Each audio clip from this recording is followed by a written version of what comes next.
By the way, my name is Mark Vincent Garban. You of your background and how you embarked on your journey in the art industry.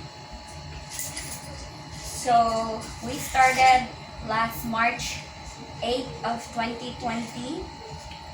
As a background, I really like staying at the nail salon, so that is why I fell in love with having my nails done and pedicures as well. So that being said, it started a journey of having my own nail salon rather than me going out and spending money at another salon. And then I realized here in Dipolog that the majority of the salons here does not actually offer nail arts, luxury nail arts like the ones abroad. So that is why I made sure that when I make my own nail salon, when I build one, I wanted to offer a variety of nail services, such as nail extensions and luxury nail arts. And that's pretty much how it started. What influenced your decision to pursue a career? A career for nails, having a nail salon. The decision is basically out of my own wants and desire to actually have my own nail salon. And to pursue it is basically just looking around the business statistics in Dipolog. I would have a great chance of being popular because I am offering something that is not a regular manicure pedicure type of services. As you can see, we are the only salon here in Dipolog that actually offers more than 700 type of colors, and we don't even have regular gel polishes. We have the expensive ones. We have something that other salon doesn't have. Would you share any significant milestones or turning points in your career? Yes, definitely. My salon has been operating for 4 years now, and that is a significant milestone, if you would say. So what had happened is when I opened the salon, it was March 8th of 2020. That was the start of the pandemic. Do you remember that? So on March 17th, we were obliged to close because of the pandemic. So we were not able to operate. Imagine investing, a lot of funds just to open a business and not being able to operate. With that said, we did not operate for about 6 months because it was not allowed. And then it was quite a struggle because I had to pay for the rent. But as you can see, we survived for 4 years. So that's a milestone, right? How we manage, how I paid out of pocket just to stay alive just to make the business stay alive for 6 months. And then maybe because of the different type of service that we have and different type of nail arts that we have, because that's basically our forte. And that's how we actually survived and made it to the pandemic. So that's quite an achievement, if you could say. What inspires your creative process and artistic vision? What inspires my creative Process process and artistic and artistic vision? Yes.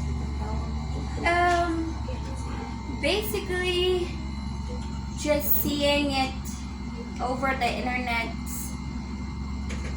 nail inspirations. With my employees, we tend to actually look at inspirations online and try to achieve it, even if our resources are pretty much limited. Overall, we get our inspiration for creativity via online and or whatever our customer wants. And basically that's basically what inspires us to actually pursue our creative visions. Does that make sense? Okay, good. How would you describe your artistic style or philosophy? I'm pretty much luxurious into luxury nail arts. Anything that's luxurious, that's pretty, that's girly, that's what I want. So that's what we go here. It's a salon. A nail salon is pretty little things, make women happy, make ourselves feel alright with our nails. I don't have nails right now, but it's okay. But anything that's In what ways do you believe art can contribute to society or enact social changes? in what ways art can contribute To society to the society. or enact social changes? Um, I believe art can contribute into something that is more positive and optimistic. It brings brightness, joy. It's not something that's dark because art is lively, right? Art is something that's pleasant in our eyes, in our mind. It's not something that will bring us depression. So, with that said, I think it's something that's positive within the community. With my side, it brings employment to people. Like I have people that had worked for me since day one, you know what I mean? So with the line of business that I have, it provides work to women.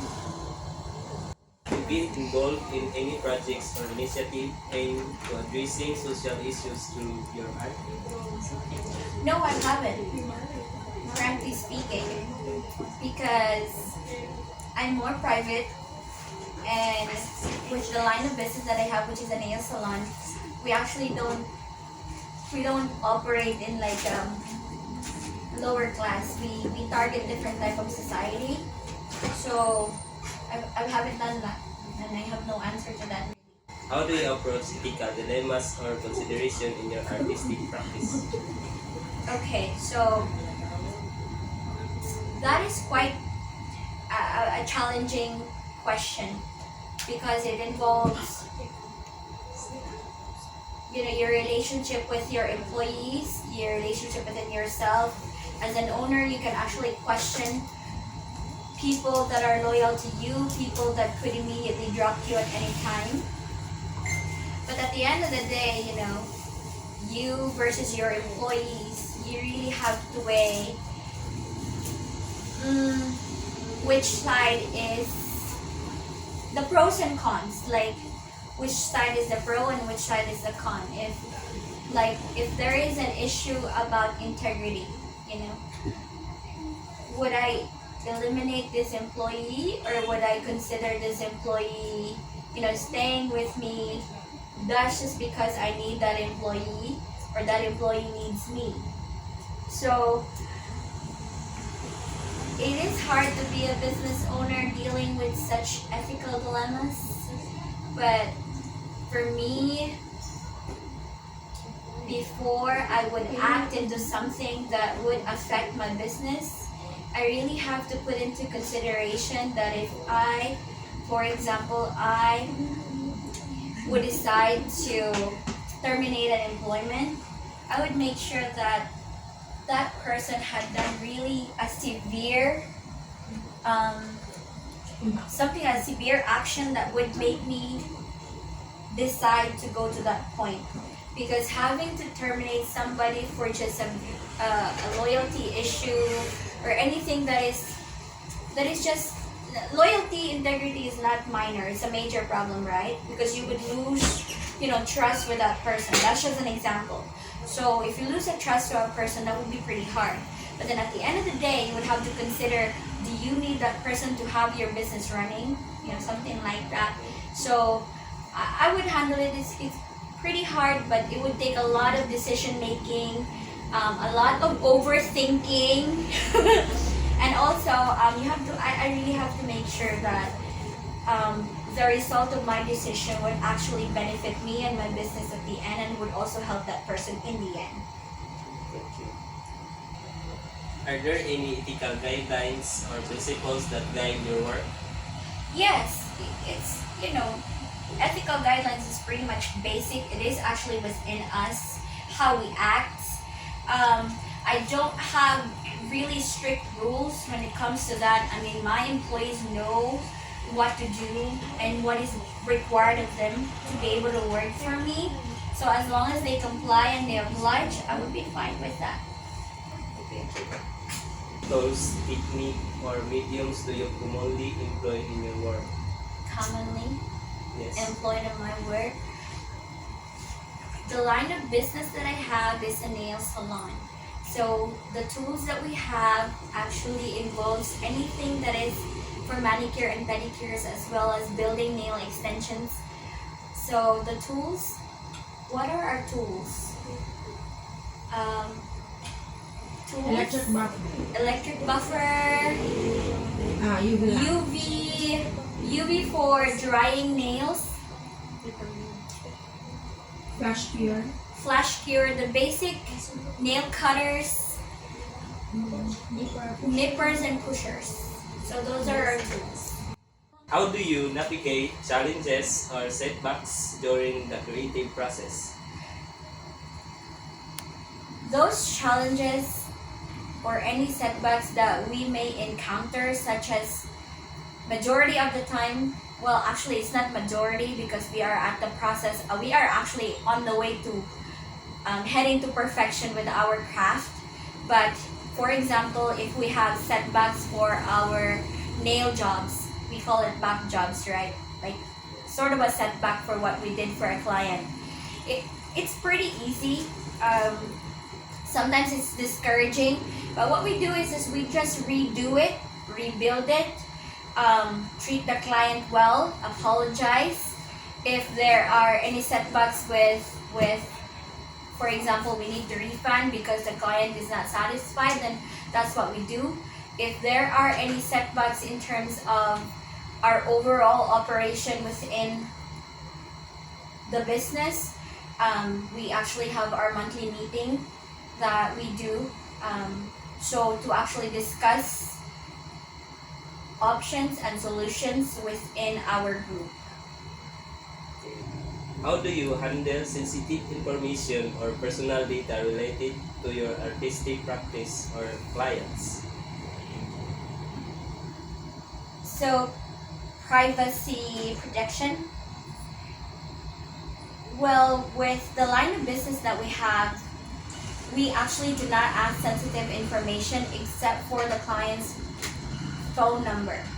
So we do not carry any private,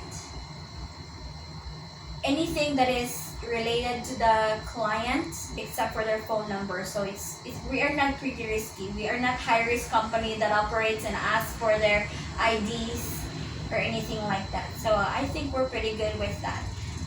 We actually have for our bookings, that's where we get our clients' names and their phone numbers. Other than that, there's nothing to worry about our clients' protection. They are well protected because we don't ask personal information. Are there any ethical or legal considerations adhere to regarding data privacy in your field? In our field, in our line of business, we actually do not require clients' personal and private information except for their name and their phone number. So we actually do not have a high risk in terms of that. So clients are very well protected. All they have to do is come here and get their nails done, and that's